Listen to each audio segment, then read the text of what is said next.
أعوذ بالله من الشيطان الرجيم. بسم الله الرحمن الرحيم. وما أنزلنا على قومه من بعده من جند من السماء وما كنا منزلين إن كانت إلا صيحة واحدة فإذا هم خامدون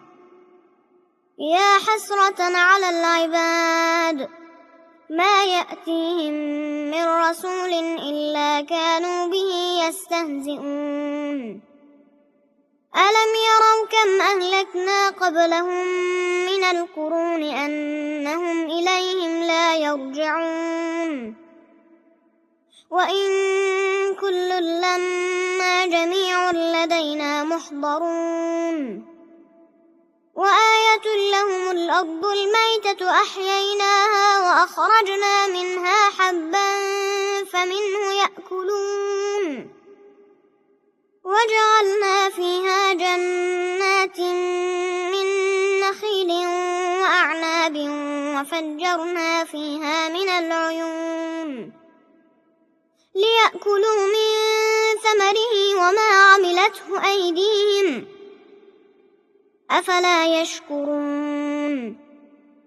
سبحان الذي خلق الأزواج كلها مما تنبت الأرض ومن أنفسهم ومما لا يعلمون وآية لهم الليل نسلخ منه النهار فإذا هم مظلمون والشمس تجري لمستقر لها ذلك تقدير العزيز العليم والقمر قدرناه منازل حتى عاد كالعرجون القديم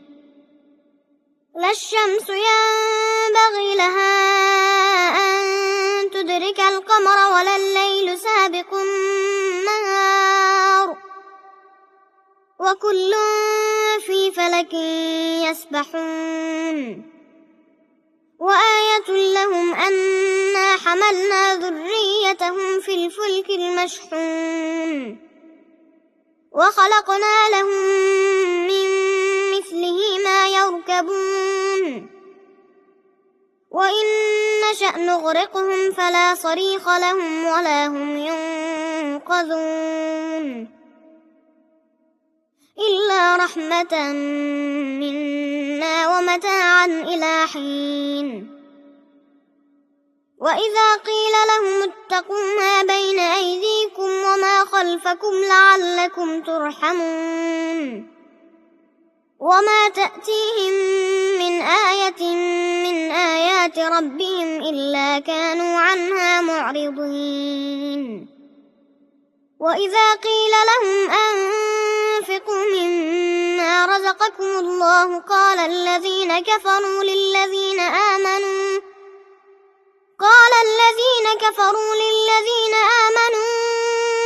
أنطعم من لو يشاء الله أطعمه إن أنتم إلا في ضلال مبين ويقولون متى هذا الوعد إن كنتم صادقين ما ينظرون إلا صيحة واحدة تأخذهم وهم يخصمون فلا يستطيعون توصية ولا إلى أهلهم يرجعون ونفخ في الصور فإذا هم من الأجداث إلى ربهم ينسلون قالوا يا ويلنا من بعثنا من مرقدنا هذا ما وعد الرحمن وصدق المرسلون إن كانت إلا صيحة واحدة فإذا هم جميع لدينا محضرون فاليوم لا تظلم نفس شيئا ولا تجزون إلا ما كنتم يعملون إن أصحاب الجنة اليوم في شغل فاكهون هم وأزواجهم في ظلال على الأرائك متكئون لهم فيها فاكهة ولهم ما يدعون سلام قولا من رب رحيم وامتازوا اليوم أيها المجرمون ألم أعهد إليكم يا بني آدم ألا تعبدوا الشيطان إنه لكم عدو مبين وأن اعبدوني هذا صراط مستقيم ولقد أضل منكم جبلا كثيرا أفلم تكونوا تعقلون هذه جهنم التي كنتم توعدون اصلوها اليوم بما كنتم تكفرون اليوم نختم على أفواههم وتكلمنا أيديهم وتشهد أرجلهم بما كانوا يكسبون ولو نشاء لطمسنا على أعينهم فاستبقوا الصراط فأنى يبصرون ولو نشاء لمسخناهم على مكانتهم فما استطاعوا مضيا ولا يرجعون ومن نعمره نكسه في الخلق أفلا يعقلون وما علمناه الشعر وما ينبغي له إن هو إلا ذكر وقرآن مبين لينذر من كان حيا ويحق القول على الكافرين أولم يروا أنا خلقنا لهم مما عملت أيدينا أنعاما فهم لها مالكون وذللناها لهم فمنها ركوبهم ومنها يأكلون ولهم فيها منافع ومشارب أفلا يشكرون واتخذوا من دون الله آلهة لعلهم ينصرون لا يستطيعون نصرهم وهم لهم جند محضرون فلا يحزنك قولهم إنا نعلم ما يسرون وما يعلنون أولم ير الإنسان أنا خلقناه من نطفة فإذا هو خصيم مبين وضرب لنا مثلا ونسي خلقه قال من يحيي العظام وهي رميم قل يحييها الذي أنشأها أول مرة وهو بكل خلق عليم الذي جعل لكم من الشجر الأخضر نارا فإذا أنتم منه توقدون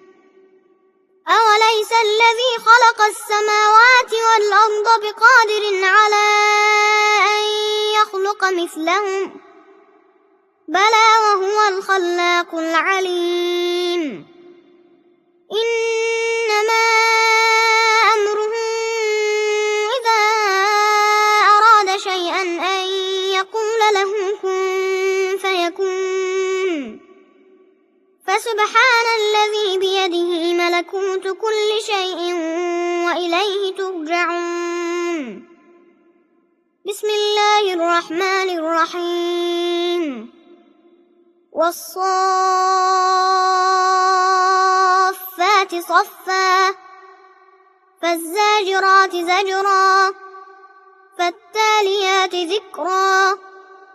إن إلهكم لواحد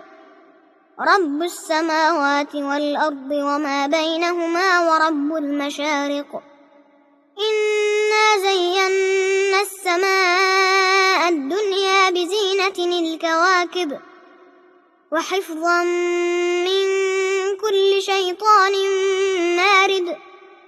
لا يسمعون إلى الملأ الأعلى ويقذفون من كل جانب دحورا ولهم عذاب واصب إلا من خطف الخطفة فأتبعه شهاب ثاقب فاستفتهم أهم أشد خلقا أم من خلقنا إنا خلقناهم من طين لازب بل عجبت ويسخرون وإذا ذكروا لا يذكرون وإذا رأوا آية يستسخرون وقالوا إن هذا إلا سحر مبين أإذا متنا وكنا ترابا وعظاما أإنا لمبعوثون أو آباؤنا الأولون قل نعم وأنتم داخرون فإنما هي زجرة واحدة فإذا هم ينظرون وقالوا يا ويلنا هذا يوم الدين هذا يوم الفصل الذي كنتم به تكذبون احشروا الذين ظلموا وأزواجهم وما كانوا يعبدون من دون الله فاهدوهم إلى صراط الجحيم وقفوهم إنهم مسؤولون ما لكم لا تناصرون بل هم اليوم مستسلمون وأقبل بعضهم على بعض يتساءلون قالوا إنكم كنتم تأتوننا عن اليمين قالوا بل لم تكونوا مؤمنين وما كان لنا عليكم من سلطان بل كنتم قوما طاغين فحق علينا قول ربنا إنا لذائقون فأغويناكم إنا كنا غاوين فإنهم يومئذ في العذاب مشتركون إنا كذلك نفعل بالمجرمين إنهم كانوا إذا قيل لهم لا إله إلا الله يستكبرون ويقولون أئنا لتاركو آلهتنا لشاعر مجنون بل جاء بالحق وصدق المرسلين إنكم لذائق العذاب الأليم وما تجزون إلا ما كنتم تعملون إلا عباد الله المخلصين أولئك لهم رزق معلوم فواكه وهم مكرمون في جنات النعيم على سرر متقابلين يطاف عليهم بكأس من معين بيضاء لذة للشاربين لا فيها غول ولا هم عنها ينزفون وعندهم قاصرات الطرف عين كأنهن بيض مكنون فأقبل بعضهم على بعض يتساءلون قائل منهم إني كان لي قرين يقول أئنك لمن المصدقين أئذا متنا وكنا ترابا وعظاما أئنا لمدينون قال هل أنتم مطلعون فاطلع فرآه في سواء الجحيم قال تالله إن كدت لتردين ولولا نعمة ربي لكنت من المحضرين أفما نحن بميتين إلا موتتنا الأولى وما نحن بمعذبين إن هذا لهو الفوز العظيم لمثل هذا فليعمل العاملون أذلك خير نزلا أم شجرة الزقوم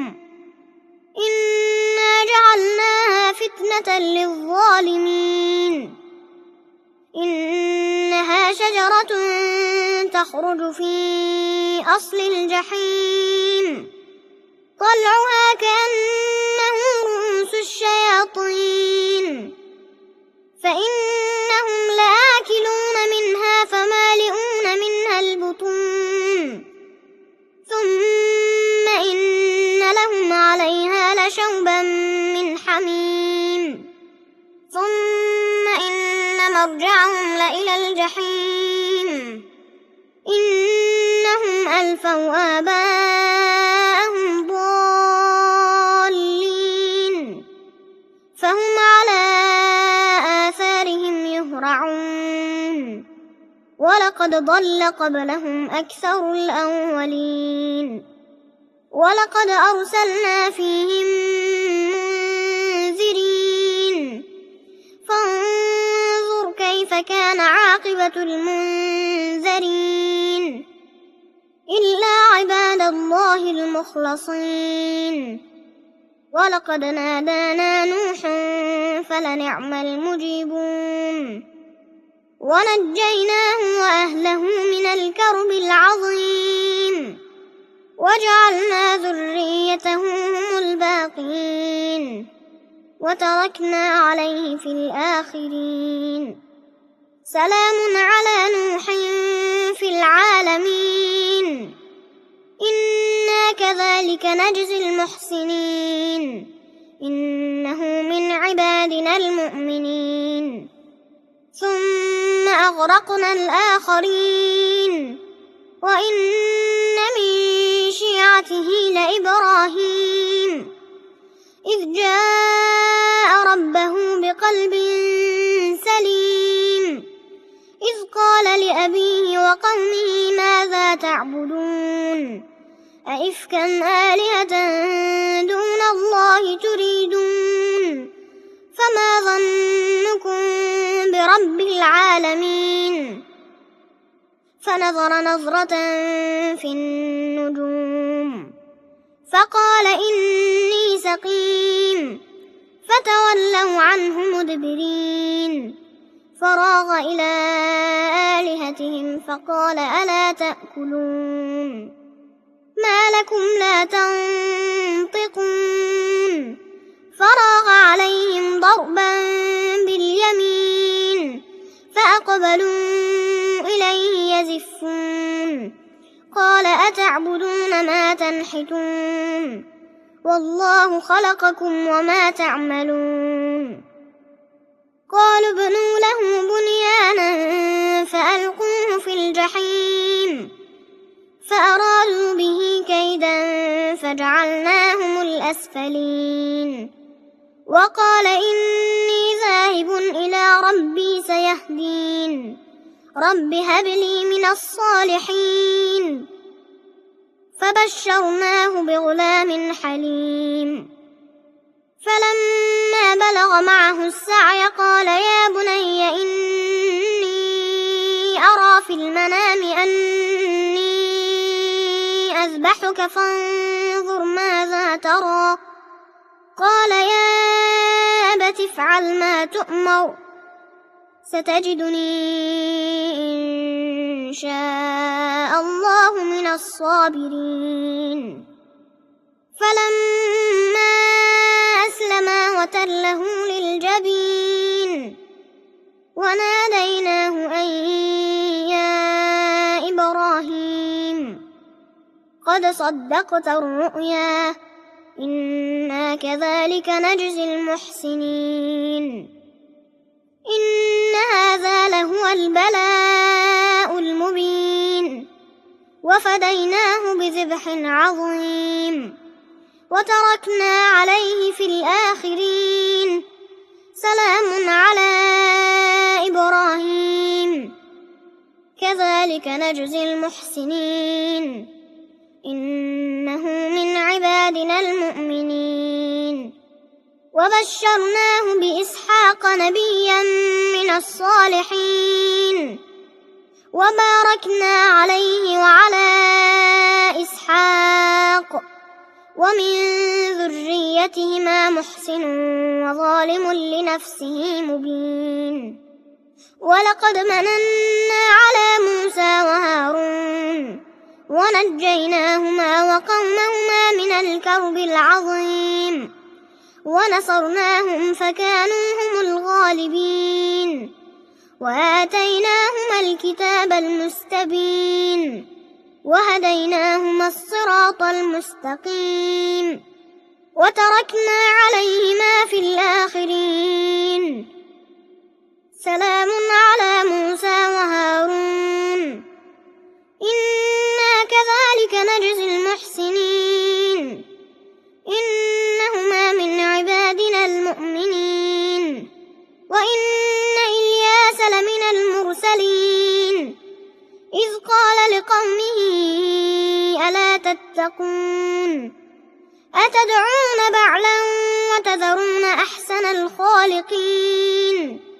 الله ربكم ورب آبائكم الأولين فكذبوه فإنهم لمحضرون إلا عباد الله المخلصين وتركنا عليه في الآخرين سلام على الياسين إنا كذلك نجزي المحسنين إنه من عبادنا المؤمنين وإن لوطا لمن المرسلين إذ نجيناه وأهله أجمعين إلا عجوزا في الغابرين ثم دمرنا الآخرين وإنكم لتمرون عليهم مصبحين وبالليل أفلا تعقلون وإن يونس لمن المرسلين إذ أبق إلى الفلك المشحون فساهم فكان من المدحضين فالتقمه الحوت وهو مليم فلولا أنه كان من المسبحين للبث في بطنه إلى يوم يبعثون فنبذناه بالعراء وهو سقيم وأنبتنا عليه شجرة من يقطين وأرسلناه إلى 100,000 أو يزيدون فآمنوا فمتعناهم إلى حين فاستفتهم ألربك البنات ولهم البنون أم خلقنا الملائكة إناثا وهم شاهدون ألا إنهم من إفكهم ليقولون ولد الله وإنهم لكاذبون أصطفى البنات على البنين ما لكم كيف تحكمون أفلا تذكرون أم لكم سلطان مبين كتابكم إن كنتم صادقين وجعلوا بينه وبين الجنة نسبا ولقد علمت الجنة إنهم لمحضرون سبحان الله عما يصفون إلا عباد الله المخلصين فإنكم وما تعبدون ما أنتم عليه بفاتنين إلا من هو صال الجحيم وما منا إلا له مقام معلوم وإنا لنحن الصافون وإنا لنحن المسبحون وإن كانوا ليقولون لو أن عندنا ذكرا من الأولين لكنا عباد الله المخلصين فكفروا به فسوف يعلمون ولقد سبقت كلمتنا لعبادنا المرسلين إنهم لهم المنصورون وإن جندنا لهم الغالبون فتول عنهم حتى حين وأبصرهم فسوف يبصرون أفبعذابنا يستعجلون فإذا نزل بساحتهم فساء صباح المنذرين وتول عنهم حتى حين وأبصر فسوف يبصرون سبحان ربك رب العزة عما يصفون وسلام على المرسلين والحمد لله رب العالمين بسم الله الرحمن الرحيم صاد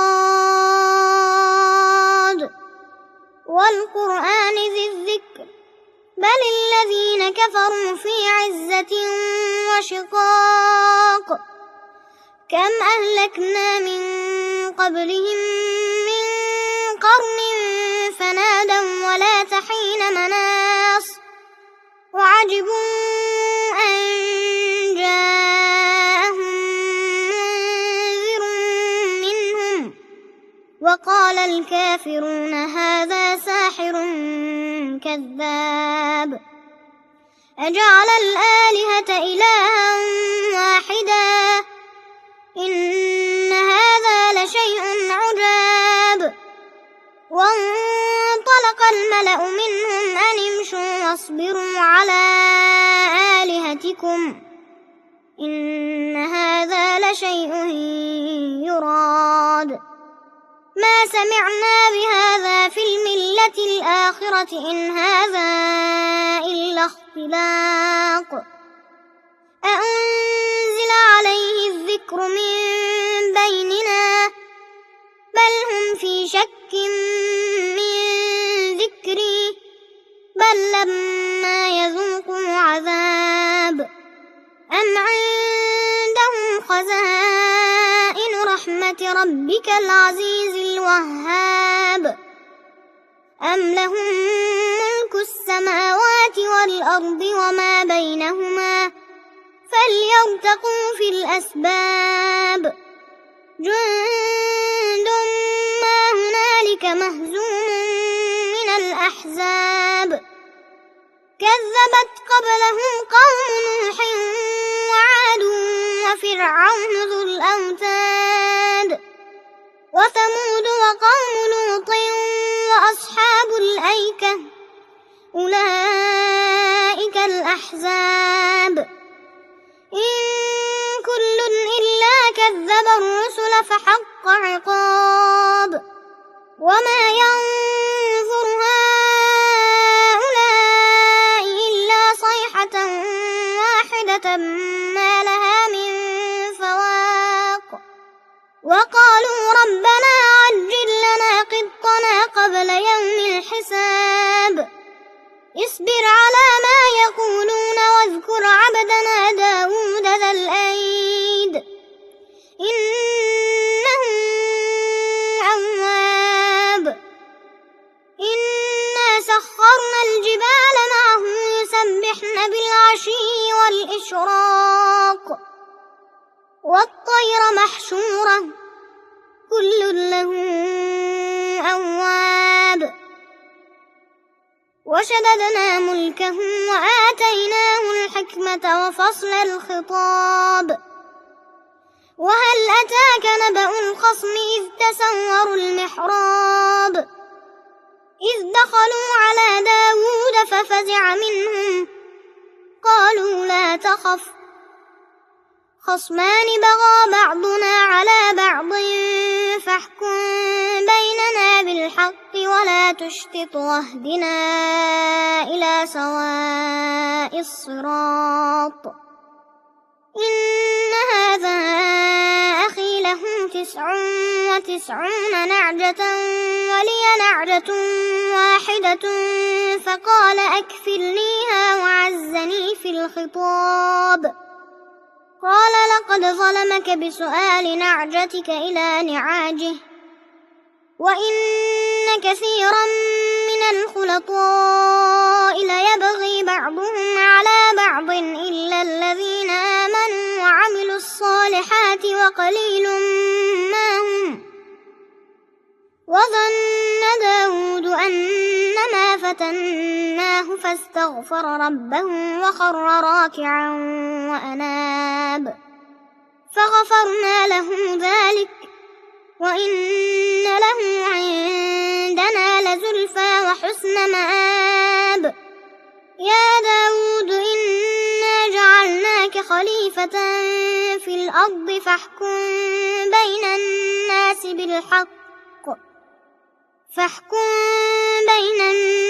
بالحق ولا تتبع الهوى فيضلك عن سبيل الله إن الذين يضلون عن سبيل الله لهم عذاب شديد بما نسوا يوم الحساب وما خلقنا السماء والأرض وما بينهما باطلا ذلك ظن الذين كفروا فويل للذين كفروا من النار أم نجعل الذين آمنوا وعملوا الصالحات كالمفسدين في الأرض أم نجعل المتقين كالفجار كتاب أنزلناه إليك مبارك ليتدبروا آياته وليتذكر أولو الألباب ووهبنا لداود سليمان نعم العبد إنه أواب إذ عرض عليه بالعشي الصافنات الجياد فقال إني أحببت حب الخير عن ذكر ربي حتى توارت بالحجاب ردوها علي فطفق مسحا بالسوق والأعناق ولقد فتنا سليمان وألقينا على كرسيه جسدا ثم أناب قال رب اغفر لي وهب لي ملكا لا ينبغي لأحد من بعدي إنك أنت الوهاب فسخرنا له الريح تجري بأمره رخاء حيث أصاب والشياطين كل بناء وغواص وآخرين مقرنين في الأصفاد هذا عطاؤنا فامنن أو أمسك بغير حساب وإن له عندنا لزلفى وحسن مآب واذكر عبدنا أيوب إذ نادى ربه أني مسني الشيطان بنصب وعذاب اركض برجلك هذا مغتسل بارد وشراب ووهبنا له أهله ومثلهم معهم رحمة منا وذكرى لأولي الألباب وخذ بيدك ضغثا فاضرب به ولا تحنث إنا وجدناه صابرا نعم العبد إنه أواب واذكر عبادنا إبراهيم وإسحاق ويعقوب أولي الأيدي والأبصار إنا أخلصناهم بخالصة ذكر الدار وإنهم عندنا لمن المصطفين الأخيار واذكر إسماعيل واليسع وذا الكفل وكل من الأخيار هذا ذكر وإن للمتقين لحسن مآب جنات عدن مفتحة لهم الأبواب متكئين فيها يدعون فيها بفاكهة كثيرة وشراب وعندهم قاصرات الطرف أتراب هذا ما توعدون ليوم الحساب إن هذا لرزقنا ما له من نفاد هذا وإن للطاغين لشر مآب جهنم يصلونها فبئس المهاد هذا فليذوقوه حميم وغساق وآخر من شكله أزواج هذا فوج مقتحم معكم لا مرحبا بهم إنهم صالوا النار قالوا بل أنتم لا مرحبا بكم أنتم قدمتموه لنا فبئس القرار قالوا ربنا من قدم لنا هذا فزده عذابا ضعفا في النار وقالوا ما لنا لا نرى رجالا كنا نعدهم من الأشرار أتخذناهم سخريا أم زاغت عنهم الأبصار إن ذلك لحق تخاصم أهل النار قل إنما أنا منذر وما من إله إلا الله الواحد القهار رب السماوات والأرض وما بينهما العزيز الغفار قل هو نبأ عظيم أنتم عنه معرضون ما كان لي من علم بالملأ الأعلى إذ يختصمون إن يوحى إلي إلا أنما أنا نذير مبين إذ قال ربك للملائكة إني خالق بشرا من طين فإذا سويته ونفخت فيه من روحي فقعوا له ساجدين فسجد الملائكة كلهم أجمعون إلا إبليس استكبر وكان من الكافرين قال يا إبليس ما منعك أن تسجد لما خلقت بيدي أستكبرت أم كنت من العالين قال أنا خير منه خلقتني من نار وخلقته من طين قال فاخرج منها فإنك رجيم وإن عليك لعنتي إلى يوم الدين قال رب فأنظرني إلى يوم يبعثون قال فإنك من المنظرين إلى يوم الوقت المعلوم قال فبعزتك لأغوينهم أجمعين إلا عبادك منهم المخلصين قال فالحق والحق أقول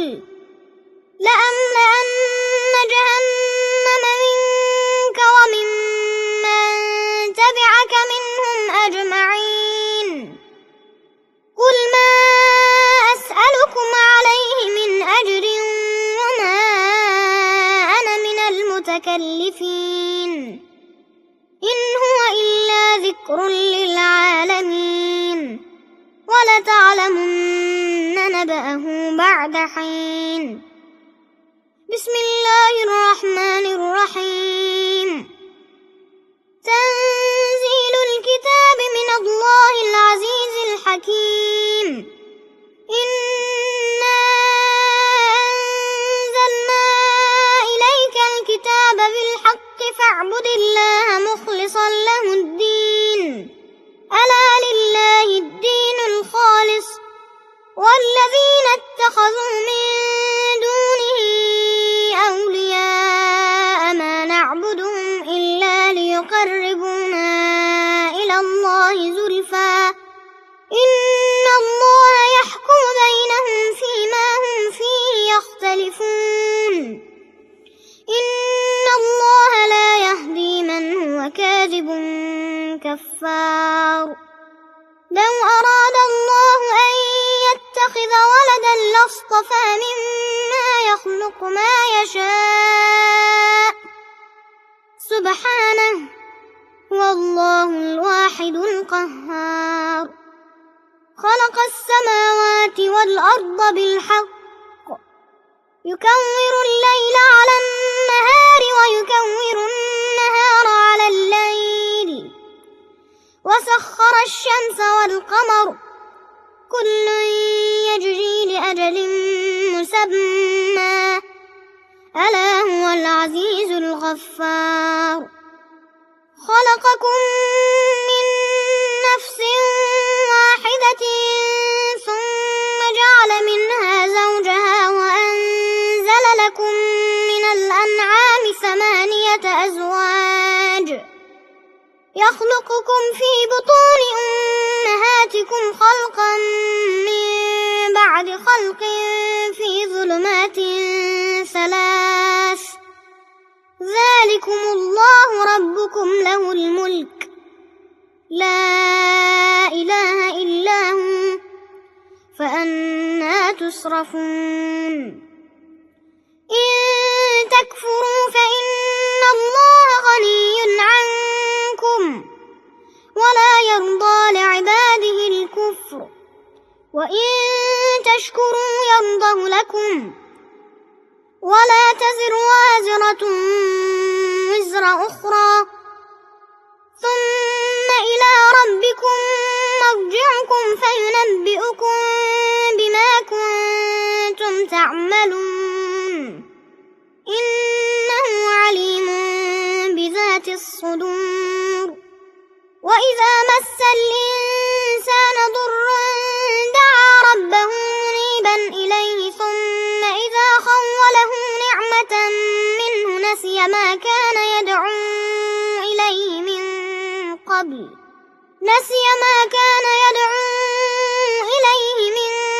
قبل وجعل لله أندادا ليضل عن سبيله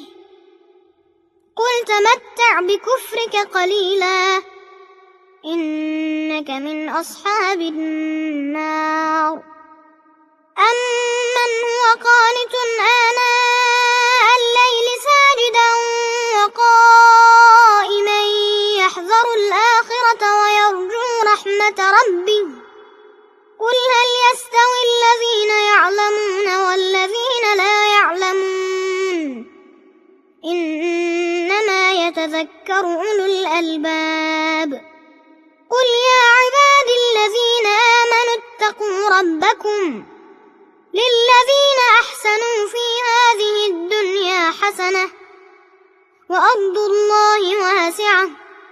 إنما يوفى الصابرون أجرهم بغير حساب قل إني أمرت أن أعبد الله مخلصا له الدين وأمرت لأن أكون أول المسلمين قل إني أخاف إن عصيت ربي عذاب يوم عظيم قل الله أعبد مخلصا له ديني فاعبدوا ما شئتم من دونه قل إن الخاسرين الذين خسروا أنفسهم وأهليهم يوم القيامة ألا ذلك هو الخسران المبين لهم من فوقهم ظلل من النار ومن تحتهم ظلل ذلك يخوف الله به عباده يا عباد فاتقون والذين اجتنبوا الطاغوت أن يعبدوها وأنابوا إلى الله لهم البشرى فبشر عباد الذين يستمعون القول فيتبعون أحسنه أولئك الذين هداهم الله وأولئك هم أولو الألباب أفمن حق عليه كلمة العذاب أفأنت تنقذ من في النار لكن الذين اتقوا ربهم لهم غرف من فوقها غرف مبنية تجري من تحتها الأنهار وعد الله لا يخلف الله الميعاد ألم تر أن الله أنزل من السماء ماء فسلكه ينابيع في الأرض ثم يخرج به زرعا مختلفا ألوانه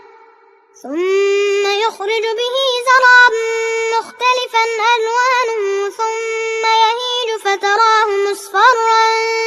ثم يجعله حطاما إن في ذلك لذكرى لأولي الألباب أفمن شرح الله صدره للإسلام فهو على نور من ربه فويل للقاسية قلوبهم من ذكر الله أولئك في ضلال مبين الله نزل أحسن الحديث كتابا متشابها مثانية تقشعر منه جلود الذين يخشون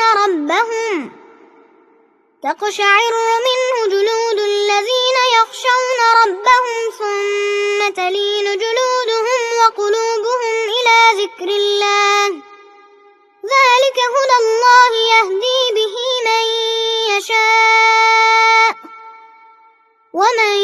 يضلل الله فما له من هاد أفمن يتقي بوجهه سوء العذاب يوم القيامة وقيل للظالمين ذوقوا ما كنتم تكسبون كذب الذين من قبلهم فأتاهم العذاب من حيث لا يشعرون فأذاقهم الله الخزي في الحياة الدنيا ولعذاب الآخرة أكبر لو كانوا يعلمون ولقد ضربنا للناس في هذا القرآن من كل مثل لعلهم يتذكرون قرآنا عربيا غير ذي عوج لعلهم يتقون. ضرب الله مثلا رجلا فيه شركاء متشاكسون ورجلا سلما لرجل هل يستويان مثلا الحمد لله بل أكثرهم لا يعلمون.